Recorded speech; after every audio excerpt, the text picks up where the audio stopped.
Good morning, ladies and gentlemen. This is going to be Hairy Muppet, and we are going to be casting the final series of games for the ZOTAC Monthly Cup, which was run back in April. And yes, I know I've taken my sweet time getting around to it. Part of it has been the cough, part of it actually it's mostly just been the cough. The cough is still there. I do not know when it is going to go away, and I don't want to just leave this sitting there for months and months and months. So we're going to go ahead and we're going to have a crack. Down the bottom right side, our first finalist is CM Storm Polt, our red Terran player. Now he did an absolutely awesome job in the semi-final series against Tails. Tails, our Protoss player, and it really got down to the wire in the third game. Basically, you should go back and watch it, but let me just say that it did involve workers having to, SCVs having to go out and defend their town, defend their base, and he managed to eke a win out after that. So that was absolutely awesome play. And on the top left side we do have Snute. Snute, another very, very awesome player in the semi-final series. In the third game he just macroed his ass off. He was building, I can't remember, I think he was building 30 roaches at one time or something like that. It was absolutely insane. They both traded armies, but Snute just went straight back up to a max in like a matter of minutes. And just went in there and just steamrolled our other Protoss player Sage. He was a Protoss player Sage he was going against in the semi-final. So there we go. Sage was knocked out by Snute, and Tails was knocked out by Polt. But now we are down to the grand final, the grand final, whatever. And it is going to be between our red Terran player CM Storm Polt and our blue Zerg player Liquid Snute. And we are going to see how this shit goes down. We do have a expansion coming down off the spawning pool. Spawning pool looks like it went down first, so that's pretty sweet. He's going to get the queen out nice and soon. He's actually getting lings out before he gets the queen out, which is very interesting. So he's not going for a macro heavy sort of thing. He's trying to get the lings out first, maybe do a bit of harass. It's not going to do too well though, because I mean he can ward off this base quite quickly, and I do not expect somebody of Polt's caliber to be surprised by the lings coming in, especially not with the Reaper coming out. And there we go, there's the first Reaper coming out now. He's not producing a second. This is obviously just for scouting purposes of some sort, or I'm not really sure. Looks like these lings may be just for scouting purposes. Gonna go up and try and get the watchtowers maybe? No, they're just running around. Here comes the Reaper. He's going to take out a couple of lings. He's going to see the expansion, but he can't have not been expecting that. And here we go, very fast expansion from the Terran player as well. He's building it on the low ground.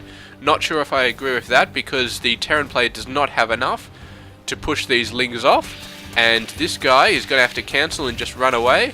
And they're going to have to hide behind their gate, because there's not much else they can do. Although he's going to go out, he's going to give it a try. 1 SCV and 2 Marines, but this is not going to work. This is not nearly enough. He's bringing out some more SCVs though. He really, really wants to save this command center. And the Zerg, he chooses not to go in and try and finish it off. He might have been able to finish it off there if he just stuck on it, but then again, I'm not sure. Regardless though, it is going to get finished. It's probably finished off with about half health. Meanwhile, the Reaper coming down. He's going to be running around, but there is a queen coming down the ramp, so he's going to just jig past it, get up on the main thing, but there's a queen already up here, so he's not going to be able to do all that much anymore. There's queens on both base, and there is a third queen over here. So really, he might get a bit of a run by here. The queens are a bit out of position, but they are quite fast on the creep now, so there he goes. He does not manage to finish off any drones. He's got 2 kills, but I think they were both the Zerglies that he took out early in the game. So there we go, either player not really able to do that much. He took quite a hunk of health out of the command center, but it still goes up, still becomes an orbital. And he's building a nice little gate here, stopping some ling run-bys going into this side, but of course the lings could always go around the other side without too many problems. So this is going to be a little bit effective, but not too effective. Got that Overlord scouting, he's doing pretty well. The 1 Reaper plus 2 Hellions coming in. They see this very fast third base as well, so they might go in, might try and attack that. It's got to be pretty effective. The Queens are going to take ages to get out there, and the Lings are just going to get roasted by these Hellions. I don't think he has speed yet. No, he does not have speed, so the Lings will get easily kited. I'm not sure what he can do, really, to stop his hatchery being taken out here. And these guys will take a long time to do it, but there we go. He's getting a Roach Warren. He's getting a couple of Evo chambers here, so he's putting up a nice bit of gate there. He's not worried about this hatchery. He's worried about the Hellions running in and taking out his drones, but he's definitely got that covered right now. There's no way the Hellions can get in here. Maybe there's a little gap there, but I don't think the Hellions can fit. They're way too beefy, and the Terran player should just continue messing with this hatchery, I guess. Just continue taking it down. Why not? Reducing the health, why not? And he's got a Viking out so far. So this is a very nice bit of early tech. Taking out the Overlords. You could expect the Terran to do this, but you'd usually not expect the Terran to do this in the first 10 minutes. Usually it takes him a little bit longer, but he has gone for the 3 building, the whatchamacallit. So he's got barracks, factory, and then straight into starport. He has not built any other buildings yet, any other major production buildings. So very, very fast starport there, and he is going to use it as much as he can to take out these Overlords. Base over here is finally finished. Yes, if only the Reapers had the building attack, they would probably have taken that down by now, but unfortunately they do not. And they're just going to run back. One Queen's going to come down. I don't know if he saw that, but here we go. The Roach is coming out now, so that is why he left the Queen out there, because he's not worried about the Hellions anymore. He's got the Roaches out on the field. They might still be able to run through, but it's getting a lot more dangerous with the Roaches out there. They're going to take a lot more losses. And this Viking, not doing a very good job at finding Overlords. He's found one so far. He's going to find the second one here very, very easily. And there we go, he's going to take it out. But unfortunately that will delay this command center from landing for another minute or so, which is not very good at all. And here we go. Let's have a look at the Terran army. It's not very big so far. He's got his production facilities up now, so he's going to make it a hell of a lot bigger. He's getting a nice bit of wall there, which might help against the Roaches. Probably won't help too much, but it'll help a little bit. These Hellions doing a bit of a dance. The Reaper seems to have died at some point. And yeah, they're trying to find a way to do something, but it's just not working. They could perhaps get in here, run through these rocks when they get taken down, but I'm sure the Zerg will have an answer for Hellions coming through this gap. I'm sure he means to take these rocks out ASAP. Just as the Terrans are taking out these rocks. So they managed to land the command center. This Overlord got taken out as well, so this Viking's got 3 kills so far. Done a very, very good job. Zerg, of course, not getting supply capped. He's way too smart for that. But he has got a whole bunch of upgrades coming out. He has got Ling/Ultralisk upgrades on the way, so he is not going for the Roach Hydra ranged upgrades. He is going for the Ling/Ultra upgrades. And with the infestation pit covered down, I would not be surprised to see a hive come down and then an Ultralisk nest. Ultralisk pit, whatever it's called. Because it definitely looks like Ultralisk may be on the way for our Zerg player. But here we go, there's the hive coming down. And where do we go going for the Terran player? He's just going for a lot of bio at the moment. Getting out some medevacs, getting up level 2 armor upgrades, level 2 armor and weapons, sorry, and shields for his marines. So he's going to do very well, and we can expect some drop action going on soon. But he really, really needs, he's not teched out for Marauders at the moment. He needs to start getting teched out for Marauders very soon, because otherwise these Ultras are just going to do massive amounts of damage to him. But there we go, he is actually building infestors, so maybe not pure Ultralisk tech. But there we go. I didn't even see a scan come down to take those out. They may not have completely landed, but these ones did need a scan. He's going to stim in, he's going to destroy them all. And there we go, good job by the Terran player. The Zerg player is going to see this and he's going to say, alright, let's go in. Terran player, however, is ready for it. You see all the Zergs going in there. That means you cannot get past this wall. So he's going to have to move up here. And there he goes. He's going to move up there. He heard the sound of a Widow Mine and he just ran away. So not good for him. Whole bunch of Widow Mines up here though. And they are going to do quite a bit of damage to these Lings. They're going to do quite a bit of splash damage as well. But look at all these banelings, man. Where's the Widow Mine when you need them? Widow Mine, is it going to go off on... No, there's no Widow Mine going off on the banelings. Banelings somehow running through those field of Widow Mines. And, I mean, sending in the Lings first. Very, very good tactic by the Zerg player. He must have known that there were going to be Widow Mines there, so he sent all his Lings in there, sacrificed them, and there, here we go, here's the Banelings. The Banelings have just got speed right now. They're going to try and run in, they do barely any damage, because there's so many Marines taking them out, and yeah, good job. But here we go, here's the Ultralisk nest coming down. What's Ultralisk Cavern? That's what the damn thing's called. So there we go, Ultralisk coming down, he's got 3 upgrades. These Ultralisks are just going to be massive. And the Terran player needs to scout out this Ultralisk Cavern. He needs to find out that it's coming. If he does not find out it's coming, and then 6 or 7 Ultralisks get laid down, and he does not have the Marauder tech on the way, he is going to be so royally screwed, it is not even funny. So he needs to get it done. Needs to find out about that Ultralisk Cavern. Where is the damn thing? It's not at his main base. There it is. It's on his expansion over there, or his 3rd base. It's technically the most well defended because of this gate, other than the main base. But here we go, the Infestors coming in. They did a bit of fungal stuff there. They're pretty good. They've taken out quite a bit of Marines. These guys trying to run away, trying to get away from the fungal growth. The Lings are all over the place. The Banelings are all over the place. This is a very, very scary force coming in here, trying to take everything out. The Marines have no choice but to run, and they are just not doing a good job. This massive amount of Lings just took them all out. The Terran still has a fairly large army. You can see he's doing a drop over here. He's going to see the infestation pit. He has not seen the Ultralisk Cavern. So there we go. It's a bit of genius actually putting it in the 2nd base, because the Terran player has not seen it.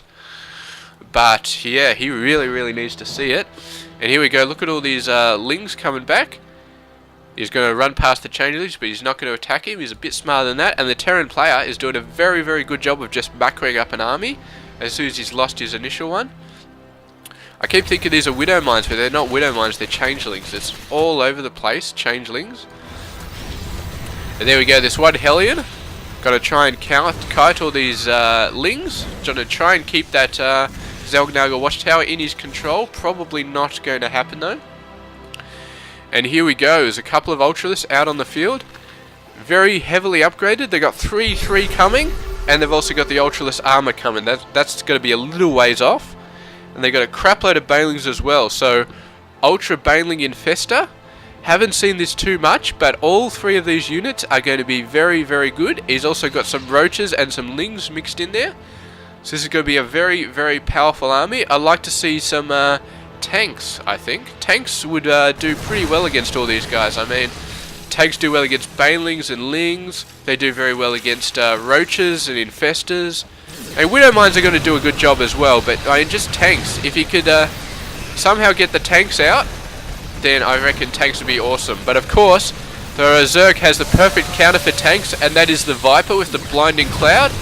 And Blinding Cloud's so good against the tanks, so he may be able to neutralise the tanks quite well if he gets the tanks out, if he gets those Vipers out. But there we go, the Terran player's got to be holding on, but he's in a lot of trouble here. All those Banelings coming in, and he has to concentrate on the Ultras and somehow still get the Infestors out, and I do not see it happening. It's just rolling on in here and just doing a massive amount of damage. He's trying to get out forces, but the Zerg player, man, somehow the Terran player still, his unit composition isn't that low. I mean, his 132 to 168 is losing quite a bit, but here we go. He's got a very nice chokehold here. He took out one of the Ultralisks. He's going to go ahead. He's going to try and push these guys away. These guys are going to run away. Infestors are all out of energy. They got no more Banelings left, so he's not a good position for him. And he's going to run in here. He's going to snipe out some Infestors. This is excellent job for the Terran player. He's going to snipe out some more. The Zerg has got to save this Infestors, but he's lost 6 so far. That's 7 going down. And a suicide stim by the Terrans to get that 8th one, and then they jump into the dropships, run away. Very awesome job there by the Terran player. But you can see the Infestors over here dropped a ton of infested Terrans. Managed to scare this base away. Probably got a ton of SCVs killed by there. If we have a look at the income, the Zerg player is 20 ahead of the Terran player. And that is fairly huge. He's got 4 bases. The Terran has 4 as well. But with that huge attack there, I think he lost quite a lot of SCVs. He desperately needs to get more up. But you can see this mules. I mean, this massive amount of mules is going to shoot his mineral income right up into the stratosphere. And there we go. He's back on top again. Mules was all he needed. But here we go. Here's the army coming in. Bunch of Lings, they're going to go for this side. You see the rocks down. Ling's not that good at destroying rocks. And here we go. Here's the minefield up here again for the Terran player. And this is going to take a lot of damage out for the Zerg player. But the Zerg has the overseers. He's got to roll in bit by bit to see these guys. The Terran player moving a bit out. Maybe he was hoping to snipe an overseer, but not quite going to happen. Sending out a couple of Banelings, going to wipe out this small force. He's being very pushy here. He wants the Zerg player to run in and get hit by those Widow Mines. Of course, Widow Mines not that good against Ultralists, but they're going to do quite a bit of damage still. We see 2 Ultras going down. This force getting chased away this way, this force getting chased away that way. And this force is in a lot of trouble. That's just too many Banelings, but they all get taken out with the small force at the front, taking out the supply depots. And the force manages to survive up the back. Meanwhile, these guys kiting all their life's worth, managing to take out a lot of guys. You can see the Terran player is really getting a lot more Marauders. He's producing 3 Marauders at once. A lot better than the one he was producing before. So he's definitely countering the Ultralists the best he can. He's got 3 free upgrades. He's got all the upgrades he needs. Corvid Redactor. What the? Corvid Reactor. Is that like a... I don't know, maybe that's a medevac thing or a Raven thing or something. I have no idea what that is. But there we go. Zerg player might be thinking about a 5th base. Terran's already got his 5th base up here. He's getting a planetary on there, so good job on him, finally getting a planetary. I might have gotten one over there, but he got a orbital there, and he is going to get a massive amount of mules out over that. These Marines, they are never getting home. They are never going home. And I've got to say, grats to the Terran player just for keeping the production up high enough. The Zerg player, man, he's got all the bases, he's got all the hatcheries, he's doing an excellent job. Look at these overlords, man. Great diversionary tactic there. And they're popping off the bloody Widow Mines all over the place as well. Great job there by the Zerg player, using those overlords to set off the Widow Mines, to scare the Terran player into popping off his stim to take him out. He's got to be worried about a Baneling drop from that position. But there we go, there was no Banelings in those overlords, they were just a diversion, and the Ultras come in, no Widow Mines left, Marines already stimmed, and they just do a crap load of damage right there. And this expansion, all the SCVs getting taken out, and these guys coming down, going to wipe out the rest of these forces, are going to try to anyway. This Ultralist goes down, crap load of Corruptors. I don't know why the Corruptors are there, they've got to be able to take out the Medevacs maybe. And here we go, here's a fresh set of Widow Mines, or maybe they were the same ones as before. And yeah, look at these. These guys are out hunting for Medevacs, man. He knows the Medevacs are keeping these forces alive. And Corruptors are so beefy, man, it takes quite a lot of Marine fire to actually take them out. So good choice by the Zerg player. And there we go, though. He was preparing to go in there for another distraction, but I mean, it's such a good choice. I mean, bloody Overlords. They're so cheap to produce, relatively, only 100 minerals. And they're so beefy as well. You send them in over the Widow Mines and they'll probably survive. Just on 200 health, quite a bit of health. So there we go. Terran player, he's got this watchtower, he knows about this base. He was going to try and take it out, but he sees the forces coming in and he does not want any part of that maybe yet. He's waiting for a bit more. He's going to choose to fortify this base instead. The action is going to be on this ramp right here between these 2 bases. He's going to get the Widow Mine set out there. He's watching out for the Zerg player to come in there. He's setting Widow Mines out all over the place, spacing them out very nicely. Sending out 1 Ling, 1 drone. The Zerg player knows they're coming out there. He does not want to set off the Widow Mines with his expensive units. Couple of Raven Bombs coming down on the Infestors. This is going to be absolutely awesome. Raven Bombs do massive amount of single target damage and a bunch of splash. And the single target, it's enough to take out the Infestors completely. And there we go. A lot of Banelings coming in here though. We're going to have to stim back, run away. The Widow Mines going to do their job, taking out a lot of Banelings there. Most of the Terran force survives. Going to come in here, Raven Bomb's still going off, I think. He's starting to run out of energy though, and the infested Terran's being popped down, taking out one Raven. This force coming down. They're doing a very good job at taking out the Ultralisk, but the fungal growth coming down from those infestors, doing a lot of damage to the Terran forces, and he's going to need some reinforcements over there straight away. He's building a crap ton of Ravens as well, which is good for them. You can see he's still got quite a few Widow Mines out there. Always worried about a counter from the Zerg player, just a bunch of Lings running into his main base, always going to be a problem. And here we go, the Ravens. He's not watching his Ravens. He really needs to get that guy out of there. He really needs to get this guy out of there because, yeah, those guys don't have too much health left. But there we go, he's going to push in here. He's going to tempt the fungal growth a little bit. But there we go, the Banelings are what he really has to worry about. And those Banelings going in there. But here we go, Widow Mines coming in. They're not hitting the Banelings though, but the Planetary Fortress is going to help out here a bit. Unfortunately, that means letting the Banelings into the mineral line, which is not good at all. Here come the Ultras, here come some Lings. They're going to go in there, they're going to do some damage. The Terran force has been knocked down quite a bit, but the Ultras are going to concentrate on this Planetary Fortress. 3 Ultras, it has no chance, it has gone down right there. And the Zerg at a distinct advantage as of that point right there. Taking out that Planetary Fortress. Really doing some good job, and I think the Zerg has an advantage. I can't really say anybody had an advantage thus far up to the 30-minute mark, but now I'm going to say that the Zerg player definitely has an advantage. And we'll see how he does with it. Got the Widow Mine's still there. The Zerg hasn't been taking out the Widow Mines as much as possible. He's pretty happy just to let them sit there and knock them off with Lings all over the place. But the Widow Mine's very aggressive up here. Very aggressive. He's pushing the Ultras back. The Ultras don't want to go anywhere near the Widow Mines. And there we go. They're getting really close though. They're hitting the Ultras directly now. Not the Ultras, the Infestors, and the Marines. Marauders going in there. They're still getting some fungal growth set off though. More Raven Bombs coming down on the Infestors. Really good at whittling down these infestor numbers. But the Ultras, man, they're so beefy, and they really just going in, doing massive amounts of damage. And you can see that, I don't know if it was splash damage or what, but yeah, just the Infestors slowly getting taken out bit by bit. He's building more Infestors, but the Ravens doing an excellent job of taking out these Infestors, constantly taking them out.